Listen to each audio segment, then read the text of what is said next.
நாம் இன்னைக்கு ஒரு அழகான தம்புலினை பற்றின கதை பார்க்க போகிறோம். அது ஒரு மேஜிக்கல் வேர்ல்டு. அந்த மேஜிக்கல் வேர்ல்டில் ஒரு பாட்டி டெய்லியும் கார்டன் வேலை பார்த்துட்டு இருந்தாங்க. அப்போ ஒரு ஃபேரி அந்த பாட்டிக்கு ஒரு விதையை கொடுத்து, இந்த விதையை நீங்கள் பாசமாக வளர்த்தீங்கன்னா அந்த விதையிலேருந்து ஒரு அற்புதமும் உங்களுக்கு கிடைக்கும்னு சொன்னாங்க. அந்த பாட்டியும் அந்த விதைக்கு தினமும் தண்ணி ஊற்றி பாசமாக பத்திரமா வளர்த்தாங்க. ஒரு நாள் அந்த விதையிலிருந்து அழகான ஒரு குட்டி தேவதை பறந்து வந்துச்சு. அந்த குட்டி தேவதை பாட்டியோட விரல் சைஸ் தான் இருந்ததுனால அவளுக்கு தம்பலினான்னு பேர் வச்சாங்க.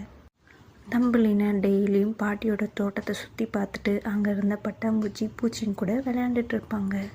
ஒரு நாள் ஒரு எலி தம்புலினா இருந்த தொட்டிக்கிட்ட வந்து பார்த்துட்டு, நான் உன்ன மாதிரி ஒரு குட்டி தேவதையை பார்த்ததே இல்லைன்னோ, நீ எங்கள் வீட்டில் வந்து எங்கள் கூட தங்குறியான்னு கேட்டுச்சு.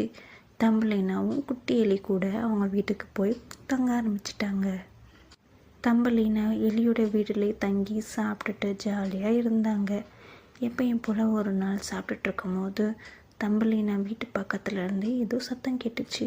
தம்புலினா என்னன்னு தேடி போய் பார்க்க ஆரம்பித்தாங்க.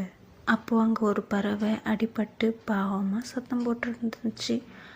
தம்புலினா அந்த பறவையை தூக்கி அந்த காயத்தை சரி பண்ணி நல்லா பத்திரமா பார்த்துக்கிட்டாங்க. பறவையோட காயம் சரியானோடனே இந்த பறவையும் பறக்க விட்டுட்டாங்க. தம்புலினாவும் அந்த பறவையை போல் தானும் இந்த உலகத்தை